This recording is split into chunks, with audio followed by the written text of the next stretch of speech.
할렐루야. 대림절 세 번째 촛불을 밝혔습니다. 이제 주님께로 더 가까이 나아가는 시간입니다. 그만큼 겨울이 깊어간다는 뜻이겠죠. 사랑하는 모든 성도 여러분께 대림절 세 번째 초의 밝음같이 예수 그리스도의 빛이 여러분들과 함께 하시길 간절히 축원합니다. 오늘은 여러분들과 함께 계속 대림절 주간에 드리는 교회 트렌드에 대해서, 한국 교회 트렌드에 대해서 함께 내년을 좀 생각하고, 단순히 트렌드를 읽는 것이 아니라 성경은 우리에게 무엇이라고 말씀하고 있는지 거기에 대해서 함께 은혜를 나누고자 합니다. 2주 전에 한국 교회의 코로나 이후에 나타나는 현상 중에 하나는 플로팅 크리스찬이 증가한다, 떠다니는 그리스도인들이 많아지기 시작했다는 것입니다. 우리의 뿌리가 생각보다 강하지 않다는 것을 경험하게 되었고, 오히려 이 시간을 통해서 우리를 돌아보고 다시 뿌리를 내리는 일부터 시작하자, 그런 말씀을 드렸습니다. 지난주에는 두 번째로 나타나고 있는 교회의 트렌드 가운데 하나가 SBNR의 증가입니다. SBNR이란 Spiritual but not Religious, 종교적이지 않지만 영적이라고 말하는 사람들이 증가했다는 것입니다. 종교에 대해서 부정적인 사람들이 많아진 결과이고, 개인주의 문화가 발달했기 때문에 나는 교회에 소속되진 않지만, 나는 어떠한 특정한 종교에 있진 않지만 나는 영적이다라고 말하는 이런 부류의 사람들이 많아진 것입니다. 이것은 그럴싸하지만 상당히 아주 교묘한 사단의 전략이 있는 것입니다. 종교를 떠나서, 공동체를 떠나서 나는 영적이다라고 말하는, 결국은 그 근거는 자기 자신이 되는 것입니다. 성경이 가르치는 가장 무서운 우상은 바로 자기 자신인데, 내가 모든 것들을 결정하는 그런 형태로 갈 수도 있는 것이죠. 이것이 두 번째 나타난 현상이고, 거기에 대한 대안은 무엇인가? 오직 복음입니다. 복음. 종교도 아닙니다. 그리고 사람들이 이야기하는 어떤 애매한 개념의 영성도 아닙니다. 복음입니다. 복음은 바로 예수의 십자가이고 부활이고, 우리는 그 예수의 십자가와 부활을 믿는 공동체, 교회인 것입니다. 오늘 여러분과 함께 드릴 세 번째 트렌드의 키워드는 하이브리드 처치라고 하는 개념입니다. 하이브리드라는 말을 언제부턴가 우리 가운데서 생소하지 않게 들리기 시작했습니다. 혹시 하이브리드 자동차를 운전하고 있는 분이 있습니까? 이 하이브리드라고 하는 것은 어떤 뜻인가? 원어에는 이런 뜻이 있습니다. 태생적으로 완전히 다른 두 가지가 결합하여 생기는 것을 하이브리드라고 말합니다. 식물의 예를 들면 종자가 다른 두 가지를 섞어서 새로운 것을 만들 때 그것을 하이브리드라고 말할 수 있습니다. 또한 전혀 다른, 종자가 다른 동물을 결합시켜서 새로운 것을 만드는 것도 하이브리드입니다. 하이브리드 자동차 같은 경우는 아주 독특한 방식의 자동차가 나오게 되었는데요, 그 엔진을 들어보면 안쪽에는 내연기관이 있고, 전통적으로 가스를 태워서 발생시키는 동력을 가지고 있는 내연기관이 있고, 여기에 또한 전기 엔진이 있다는 것입니다. 그래서 이 두 가지가 같이 사용되는 거예요. 그리고 자동차가 달리면서 전기 배터리가 충전이 되고, 그렇기 때문에 훨씬 더 효율적이고 가스도 아끼고 환경에도 좋은 이런 하이브리드 자동차, 두 가지가 함께 결합된 형태, 전혀 다르지 않습니까? 기계공학과 어떻게 보면 전기공학이 만난 것입니다. 바로 이것이 하이브리드고, 이것이 융합이라고 말할 수 있는 것이겠죠. 자, 오늘 우리 시대는 하이브리드 시대입니다. 아날로그와 디지털이 만나고 있습니다. 우리가 만나서 이렇게 지금 현장에서 아날로그로 예배하고 있죠. 자, 그런데 오늘 동시에 디지털로도 예배가 진행되고 있습니다. 온라인 예배를 드리시는 분들도 있을 것입니다. 그러니까 교회 안에 하이브리드 형태가 이미 나타나게 된 것입니다. 이것은 코로나로 인해서 이런 양상은 더욱더 명확하게 나타나게 되었고, 이제는 이것을 거부하기 어려운, 이와 같은 우리가 받아들일 수밖에 없는 세상의 분위기 속으로 나아가고 있습니다. 여러분도 아날로그에만 사는 사람은 없습니다. 디지털도 함께 경험하는 것이고, 교회도 이런 시대 가운데 어떻게 이 문제를 바라보아야 되는가? 그럼 교회는 무엇인가? 성경은 무엇이라고 말씀하고 있는가? 그 부분에 대해서 여러분들과 함께 나누고 싶은 것입니다. 우리는 코로나를 경험하면서 갑작스럽게 온라인 어떤 예배와 사역으로 전환을 할 수밖에 없었습니다. 왜냐하면 현장의 예배가 막혔기 때문이었습니다.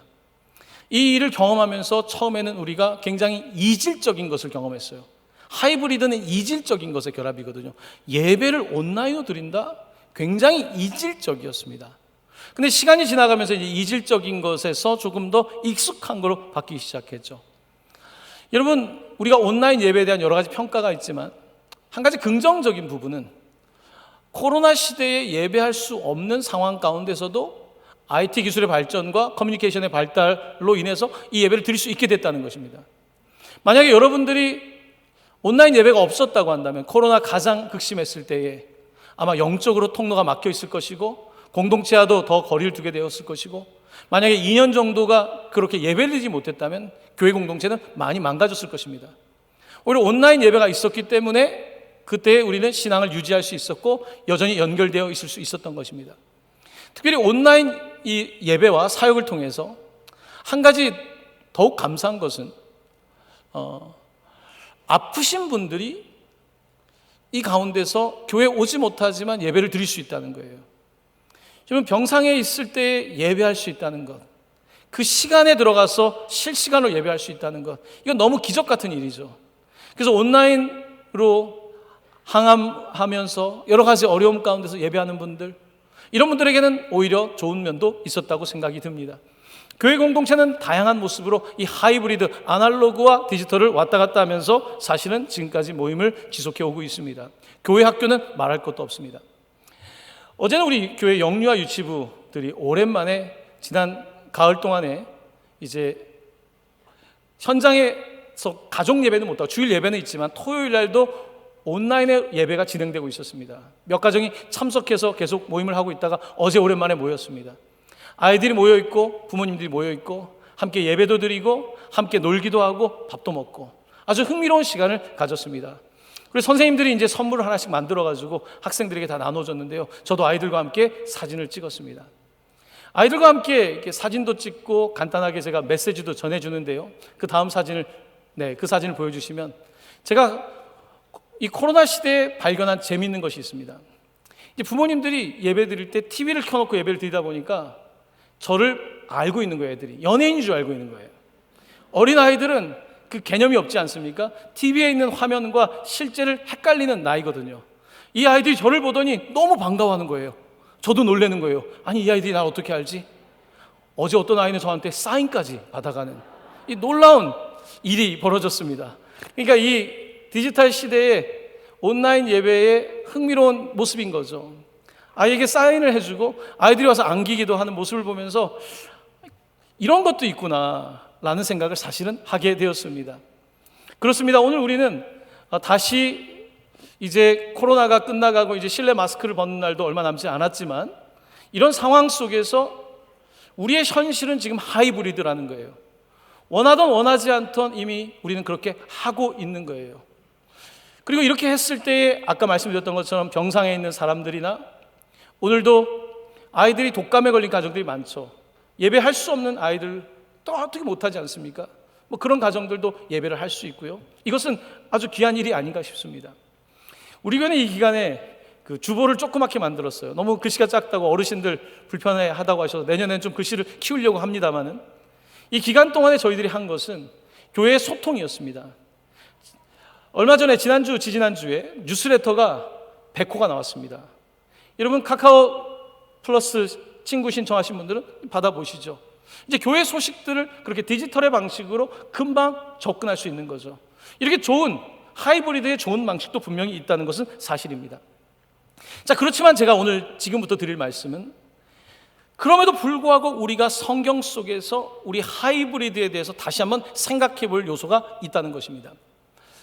아주 흥미로운 구절을 우리가 레퍼런스를 찾을 수 있는데 민수기 9장입니다. 민수기 9장에 이스라엘 백성들이 유월절을 지키지 않습니까? 유월절은 어떤 날입니까? 그들이 애굽의 노예로 있다가 하나님께서 마지막 10번째 장자의 죽음에 재앙을 주시고 그날 밤에 이스라엘의 장자들은 죽고 그들은 어린 양을 잡아서 먹고 무교병을 먹는 그런 특별한 날 아닙니까? 이 날 이후에 그들은 이제 출애굽을 하게 되는데 유월절은 이스라엘에게 가장 중요한 절기입니다. 그런데 그들에게 질문이 생겼습니다. 이 법에 대해서 힘들어하는 사람들이 생겼습니다. 민수기 9장 7절 말씀입니다. 그때 사람의 시체로 말미암아 부정하게 되어서 유월절을 지킬 수 없는 사람들이 있었는데, 그들이 그날에 모세와 아론 앞에 이르러 그에게 이르되 우리가 사람의 시체로 말미암아 부정하게 되었거니와 우리를 금지하여 이스라엘 자손과 함께 정한 기일에 여호와께 헌물을 드리지 못하게 하시면 어찌함이니까? 시체를 만지면 부정해지기 때문에 하나님께 나아갈 수가 없죠. 사람들로부터도 만질 수가 없죠. 자, 이런 상황 속에서 어쩔 수 없이 장례를 치르고 혹은 정말 사고로 주검을 만졌을 경우에 이 중요한 유월절을 지키지 못한다, 나는 이스라엘 백성인데 이 일을 하지 못한다, 어떻게 해야 됩니까? 라고 모세에게 물었습니다. 그때 모세는 이렇게 답변합니다. 모세가 그들에게 이르되 기다리라, 여호와께서 너희에게 대하여 어떻게 명령하는지 내가 들으리라. 하나님은 어떻게 말씀하실까요? 이 예배를 지킬 수 없는 상황에 있는 사람, 시체를 만진 사람들에게 대해서 뭐라고 말씀하실까요? 하나님의 놀라운 말씀입니다. 민수기 9장 10에서 11절인데요. 이스라엘 자손에게 말하여 이르라, 너희나 너희 자손 너희 후손 중에 시체로 말미암아 부정하게 되든지 먼 여행 중에 있다 할지라도 다 여호와 앞에 마땅히 유월절을 지키되 둘째 달 열넷째 날 해질 때에 그것을 지켜서, 이렇게 말씀하고 있습니다. 무슨 말씀이냐면, 시체를 만졌거나 갑자기 멀리 갔다가 사고가 생기거나 해서 일정 안에 돌아올 수 없는 사람들은 유월절을, 1차 유월절을 지키지 못하는 사람은 2차 유월절을 지킬 수 있다는 것입니다. 자, 1차 유월절은 1월 14일입니다. 우리 달력으로 1월 14일이 아니라 유대인 달력으로 1월 14일이 유월절을 지키는 날인데, 그렇게 못한 사람은 어떻게 할 것인가? 자, 11절을 보면 한 달이 지나서 둘째 달 열넷째 날 해질 때 그것을 지키라고 말씀하고 있습니다. 자, 이 규정을 볼 때에 하나님은 어떤 하나님이십니까? 하나님은 사람이 안식일을 위해서 있는 것이 아니라 안식일이 사람을 위해서 있다는 예수님의 말씀처럼 정말로 안식일의 정신, 유월절의 정신을 귀하게 여기시고 그것을 지킬 수 없는 사람들에게도 지킬 수 있는 문을 열어주시는 분입니다. 하나님은 법을 정해놓고 법대로 안 된다고 해서 뭐라고 하는 것이 아니라 중심을 보고 있는 것입니다. 그래서 불가피한 상황 속에서 예배를 그 다음 달에 드릴 수 있다라고 말씀하고 있는 것입니다. 오늘 이 말씀을 기준으로 생각해 본다면, 오늘 우리가 불가피한 상황 속에서 온라인 형태로 예배를 하는 것은 저는 문제가 없다고 생각합니다. 질병 때문에 혹은 정말 할 수 없는 이 시간에, 예배 시간에 갑자기 회사에 문제가 생겨서 가야 되는 일도 벌어질 수 있고요. 우리 가운데 예측하지 못한 일이 있을 때 그 마음이 얼마나 안타깝습니까? 내가 오늘 예배하고 싶은데, 예배하려고 다 준비까지 해놨는데, 그런 사람들에게 예배할 수 있도록 하나님은 함께 하신다고 말씀하고 있습니다. 하지만 그 정신은 무엇입니까? 하지만 나의 편의 때문에, 내가 조금 더 편하기 위해서, 내가 조금 더 게으르기 때문에 내가 이 예배를 지키지 못한다면, 유월절을 지키지 못한다면 그것은 하나님의 마음으로부터 굉장히 먼 것입니다. 오늘 우리가 그동안 많은 논쟁들이 있었는데요, 온라인 예배는 되는가 되지 않는가, 하이브리드는 되는가 되지 않는가, 저는 이것은 첫 번째 질문이 아니라고 생각합니다. 첫 번째 질문은 오늘 우리가 진심으로 예배하고 있는가, 오늘 이 예배 자리에 오기 위해서 최선을 다하고 있는가, 하나님께 내가 정말 그를 섬기고 있는가, 하나님은 그것을 묻고 있는 것입니다. 원래 예배라고 하는 뜻은 무릎을 굽혀서 그 발에 입 맞춘다는 뜻을 가지고 있습니다. 우리는 지금 오늘 예배하면서 이 현장에 있지만 이 현장에서 그분의 발에 입을 맞추는 마음으로 예배하고 있는가, 하나님은 그것을 묻고 있는 것입니다. 오늘 온라인 예배를 드리고 있는데 병상에 있는 지금 어떤 성도가 주님께 입을 맞추는 마음으로 영과 진리로 예배한다면 하나님은 그 예배를 받으실 것이고요. 오늘 이곳에서 예배하고 있지만 내가 의무감에 사로잡혀 있고 내 생각에 사로잡혀 있고 하나님께 그저 벌 받을까 봐 나온다거나 이런 이유 때문에 나온다면 그 예배는 하나님이 보시기에 진정한 예배는 아닐 것입니다. 오늘 우리에게는 방식의 문제만이 아니라 정신의 문제, 어떤 핵심적인 본질의 문제를 더욱더 깊이 바라보아야 되는 것입니다.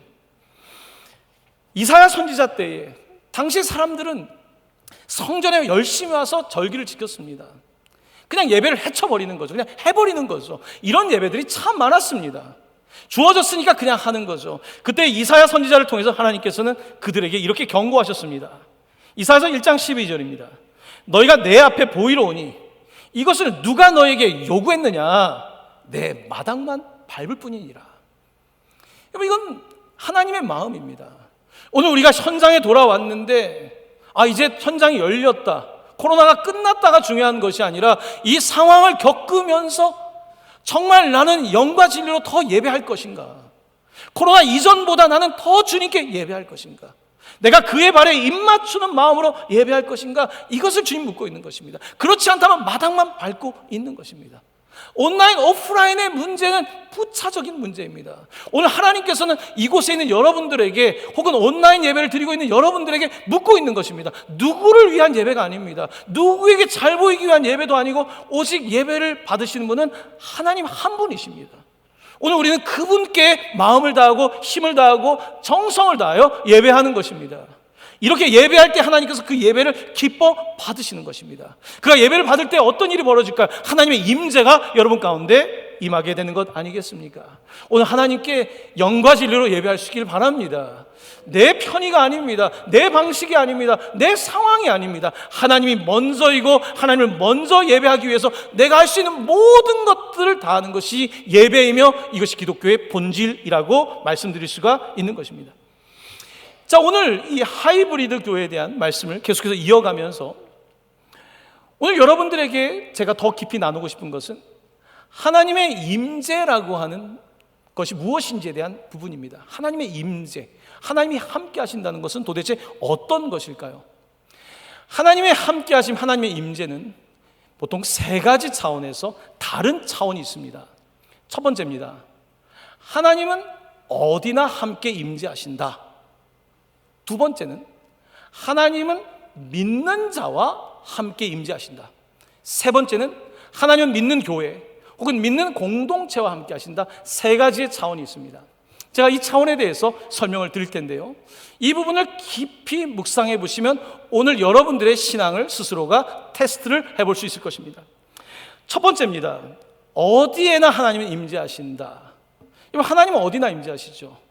오늘 교회만 임재하십니까? 아닙니다. 역공역에도 임재하고 계시고요, 땅에만 임재하십니까? 하늘에도 임재하시고요, 바다에만 임재하십니까? 산에도 임재하시고요. 하나님은 모든 곳에 있습니다. 심지어 절에도 하나님은 계신 거죠. 우리는 이런 하나님을 뭐라고 부릅니까? 무소부재라고 부릅니다.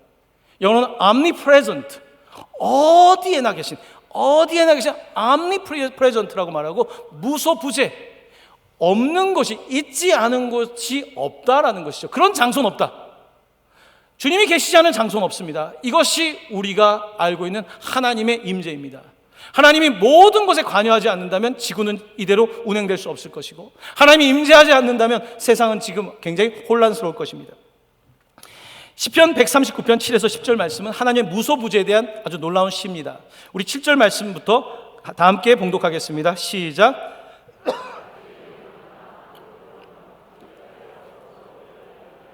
내가 하늘에 올라갈지라도 거기 계시며 수월 지옥의 내 자리를 펼지라도 거기 계시나이다. 내가 새벽 날개를 치며 바다 끝에 가서 거주할지라도 거기서도 주의 손이 나를 인도하시며 주의 오른손이 나를 붙드시리이다. 아멘. 하나님은 어디나 계시다는 것이 명확하지 않습니까?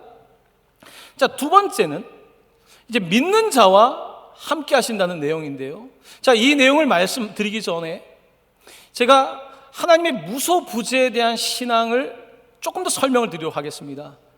우리는 이런 것을 이끌어서 기독교의 고백은 아니지만 범신론이라고 말합니다. 들어보셨는지 모르겠어요. 범신론, 팬티즘, 하나님이 모든 곳에 있다라고 하는 범신론의 형태일 수 있습니다. 제가 지난 월요일부터 수요일까지 내년 일본 선교를 준비하면서 여러분들이 꼭 순례를 가봤으면 좋겠다고 하는 요코하마를 다녀왔습니다. 요코하마는 우리 서울에서 인천에 해당되는 곳입니다. 이 요코하마를 다녀오면서 시간을 쪼개어서 요코하마에 있는 순례지를 방문했을 뿐만 아니라 몇 곳을 다니게 되었는데요, 이제 여행 스케줄을 빠듯하게 마치고 동경에서 기차를 타기 전에 메이지 신궁이라고 하는 신사를 다녀오게 되었습니다. 자, 이 신사의 모습입니다. 일본 가신 분들은 신사를 많이 보시죠. 아주 거대한 입구가 있고요. 사람들은 합장을 하고 그 안으로 들어가게 됩니다. 자, 그 안에 들어갔더니 제가 들어간 곳에 왼편을 보니까 아주 커다란 나무가 있었습니다. 이 커다란 나무가 있고, 저는 여러분 잘 안 보이실 텐데요, 그 사진에 제가 있는데, 이 커다란 나무는 나무 한 그루가 아닙니다. 두 그루가 함께 있는 것입니다. 그곳에 써 있는 글을 읽어보니까 이곳은 부부가 잘 살게 해달라고 복을 비는 곳입니다. 두 개의 나무가 한 그루를 이루고 있죠. 그래서 동전을 넣고 사람들이 그곳에서 이제 빌고 있더라고요. 자, 빌고 있는 두 분을 보았습니다. 합장도 하고 때로는 박수도 하면서 신에게 나름대로 예배를 하는 거죠. 일본의 신도이즘, 일본의 신도는 대표적인 범신론의 형태입니다. 모든 곳에 신이 깃들어 있다는 생각이에요. 나무에도 돌에도 곳곳에 깃들어져 있는 거예요. 네팔도 비슷한 힌두교도 비슷한 양태입니다. 모든 곳에 신이 있는 거예요.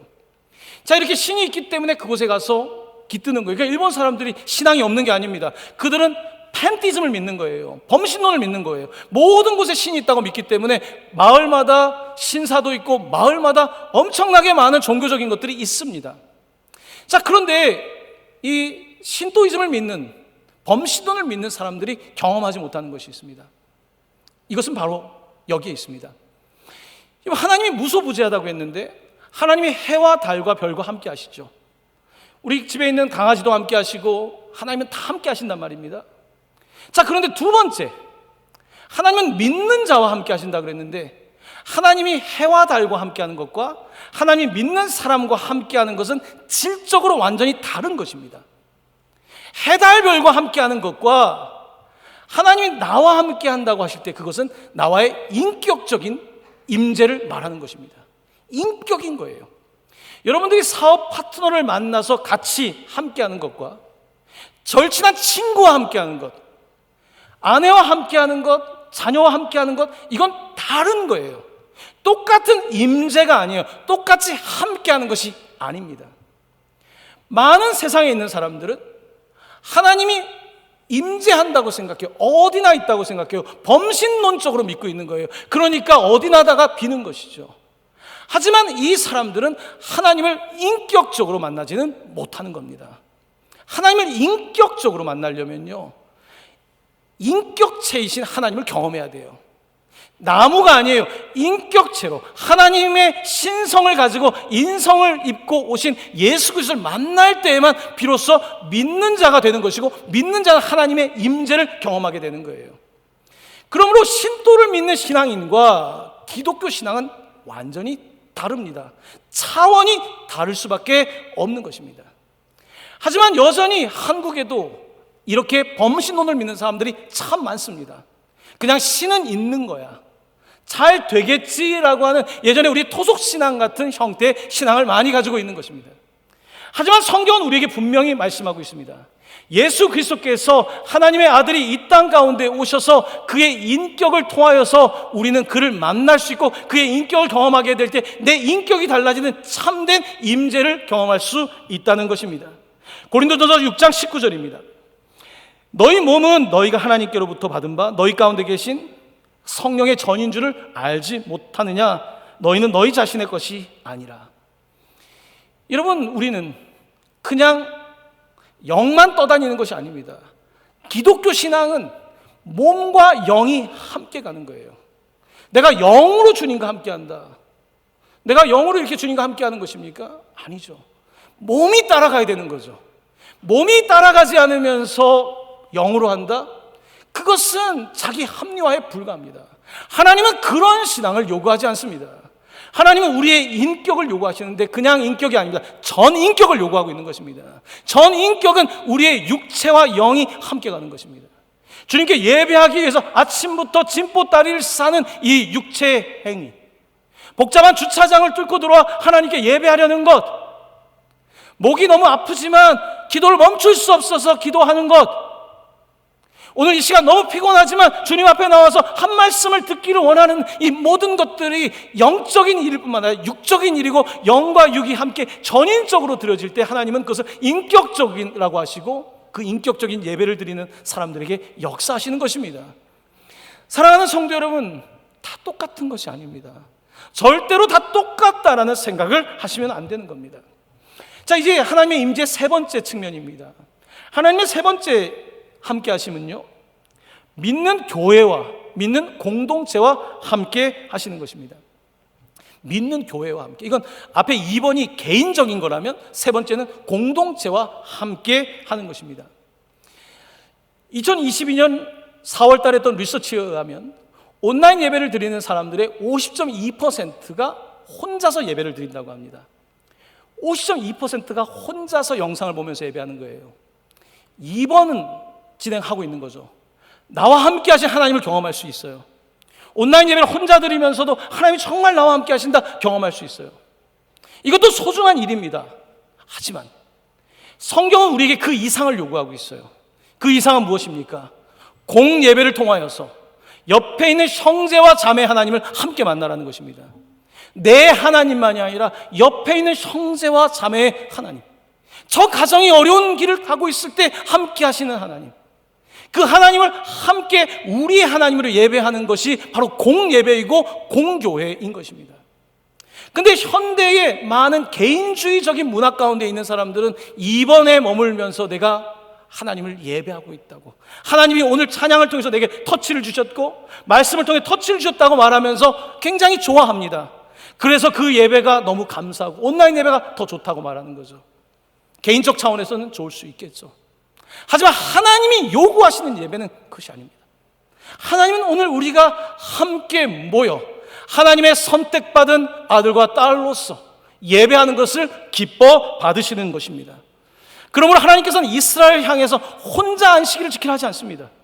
안식일을 지키기 위해서 나라 전체가 애를 써야 돼요. 안식일에 먹을 것이 없는 사람들을 위해서는요, 이스라엘에 가면 거저주는 빵이 있습니다.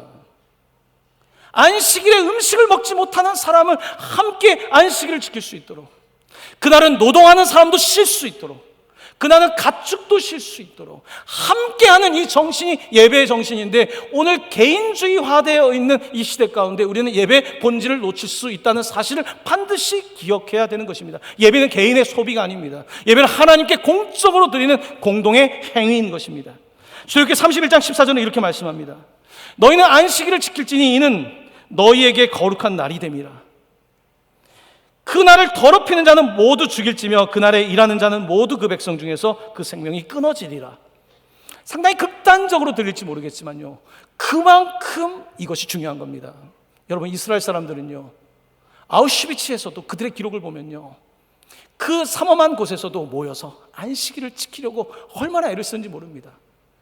그날 어떻게든지, 그렇기 때문에 이스라엘이 오늘까지 남는다는 사실을 여러분 기억하셔야 됩니다. 교회가 남아야 된다. 교회가 어떻게 하면 이 시대 가운데 있을 건가? 주일이 무너지면, 거룩한 주일을 지키고 공예배를 무너뜨려서는요, 교회의 미래는 있을 수 없다는 사실을 아셔야 되는 것입니다. 그렇습니다. 하나님께서는 약속하셨습니다. 내가 너와 함께 하지만 하나님은 많은 경우에 너희와 함께 하신다. You all, 너희들과 함께 하겠다고 말씀하고 있는 것입니다. 두세 사람이 내 이름으로 모이는 곳에 나도 그들 중에 있다. 모이는 곳에 함께 하신다고 약속하셨습니다. 히브리서 10장 25절 말씀입니다. 함께 말씀 봉독합니다. 모이기를 패하는 어떤 사람들의 습관과 같이 하지 말고 오직 권하여 그날이 가까움을 볼수록 더욱 그리하자. 아멘. 모이기를 패하려고 하지 말라는 겁니다. 더 모이고 어떻게 하면 한 번 더 모일 수 있을까? 한 번 더 기도할 수 있을까? 어떻게 하면 내가 주중에도 시간을 내어서 예배할 수 있을까? 이것을 함께 해야지 된다고 말씀하고 있는 것 아닙니까? 그렇습니다, 여러분. 오늘 말씀은 우리에게 분명히 가르치고 있습니다. 온라인 예배는 있을 수 있습니다. 하지만 온라인 교회는 존재하지 않습니다. 절대로 보지 않고 그냥 디지털에서 예배한다. 그런 교회는 사실은 모순입니다. 온라인 교회는 불가능한 거예요. 하지만 교회 안에 두 가지 엔진을 가지고 하이브리드적인 개념을 가지고 온라인 예배라든지 아니면 온라인 사역이라든지 온라인 선교는 할 수 있는 영역입니다. 단 이것이 우리의 편의 때문이라면, 이것이 우리의 유익함 때문이라면 그것은 마땅히 버려야 되는 것이 맞습니다. 하지만 지금까지 한국교회의 모습을 볼 때는 그렇게 단정적으로 말할 수 있는 것은 아니라고 하는 것이 저의 개인적 고백입니다. 자, 그렇습니다. 이제 우리는 정말 어떻게 하면 더 모일 것인가? 모이기를 싫어하는 문화 아닙니까? 다 끼리끼리 문화 아닙니까? 방에 들어가서 혼자 뭔가 하는 시대 아닙니까? 이런 상황 속에서 어떻게 교회가 될 것인가? 그것은 모여야 되는 것입니다. 제가 3일 동안 일본을 다녀오면서 박종원 선교사님이 사역하고 있는 교회를 방문하면서 너무 큰 감동을 받았습니다. 사실은 선교사님도 잠깐만 뵙고 가려고 했습니다. 근데 제가 온다고 몇 분의 목사님들과 함께 간다고 하니까 저희를 맞이해 주시기 위해서 성도님들 몇 분이 오셔서 열심히 청소를 해놓으시고 차를 끌어서 대접을 했습니다. 자, 그런데 그곳에 있는데 한 노인 어르신이 문을 열고 들어왔습니다. 그분의 이름은 타와다 게이츠 상입니다. 타와다 상, 게이츠 상인데요. 이분은 2019년도에 우리 교회 일본 선교를 왔던 분입니다. 30분을 넘게 운전하고 오셨는데 그 가운데 명찰을 하고 오셨습니다. 그 명찰은 2019년도에 동광교회에서 선교대회 때 했던 명찰입니다. 일본 이름과 한국어로 자기 이름과 자기가 소속된 교회가 있습니다. 이것을 자랑스럽게 가지고 오셔서 저희를 맞이해 주신 겁니다. 여러분, 교회는 이런 겁니다. 교회는 이런 거예요. 한 번의 만남이지만 고마웠던 거예요. 우리를 형제 자매로 아껴주는, 한일 관계를 80이 넘으시면 잘 알지 않습니까? 역사를 뛰어넘어서 그들을 섬겨준 것이 너무 고마웠던 거예요. 그러니까 그 명찰을 하고 제 앞에 나타나신 거예요. 얼마나 신사인지 넥타이까지 딱 하고서요. 제가 큰 감동을 받았습니다. 저희들한테 선물 하나를 주셨어요. 집에 와서 뜯어보니까요, 일본 전통 과자입니다. 이게 일본에서 380년 된 과자래요. 꼭 일본에 가시면 저걸 사 먹으시면 될 거예요. 하나밖에 안 줘가지고. 네. 일본 전통 과자인데 이거를 갖다가 주신 거예요.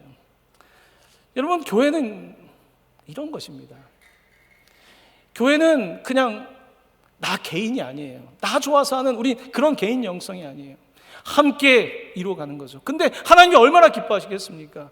한국과 일본이 지금 연결되어서 하나님 선교를 하고 같이 예배하는 것, 하나님 너무 기뻐하시는 거죠. 세 번째 사진을 보여드립니다. 박성규 사님이 사역하고 있는 교회에 크리스마스 때 찍은, 엊그저께 찍은 사진입니다. 일본 교회를 일컬어서 등대교회라고 부릅니다. 등대는 힘은 없습니다. 그냥 빛을 밝히고 있는 겁니다. 일본의 기독교회는 0.4%에서 이제 0.2%로 떨어지고 있습니다. 박충 선교사님이 사역하고 있는 일본 교단의 10%가 한국 목사님입니다. 80이 넘어도 은퇴할 수 없습니다. 불을 켜는 거예요. 성도들이 할 수 있는 게 없어요. 쓸고 닦는 거. 근데 그게 너무 감동이에요. 먼지 하나 없이 이 교회를 쓸고 닦고 지키는 것. 여러분, 그렇게 교회를 사랑하는 거예요. 이것이 교회인 거예요.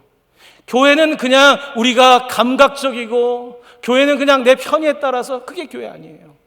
교회는 주님의 몸된 교회를 사랑한다는 것은 첫 빛, 십자가의 빛. 일본에서는 교회 찾기가 여간 어려운 게 아니에요. 동네 하나 찾기도 어려운 이곳에서 불을 밝히는 거예요.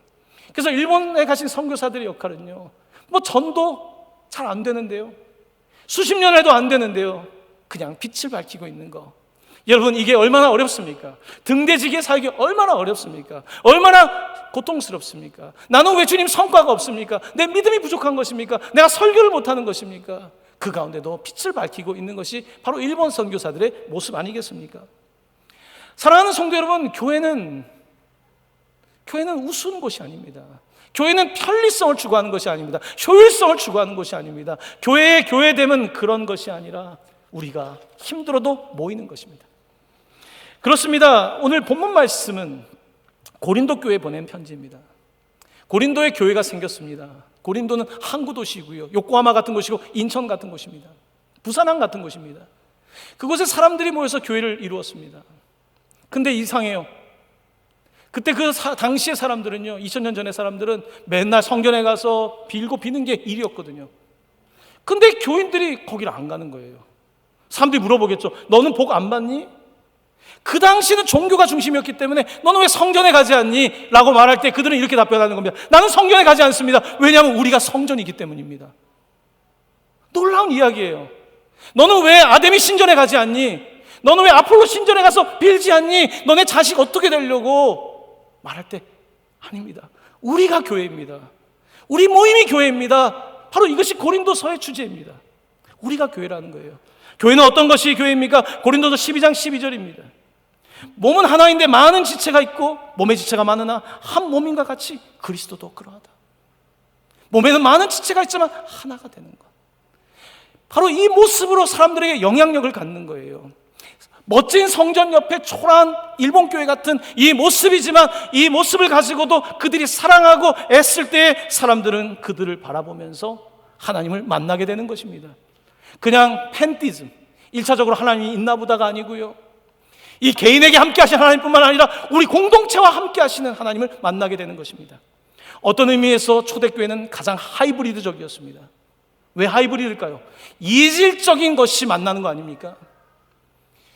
교회는요, 유대인과 헬라인, 정말 이질적인 사람들이 모였습니다. 교회는요, 더 이질적인 사람들이 모였어요. 주인과 종이 모였어요. 주인과 종이 밥은 같이 먹습니까? 근데 그들이 함께 모여서 떡과 잔을 떼는 거죠. 이질적이죠. 남자와 여자, 그 당시에 이질적이었죠. 근데 그들이 함께 모여 교회를 이루는 것, 바로 이것이 하이브리드 철치의 원형 아닙니까?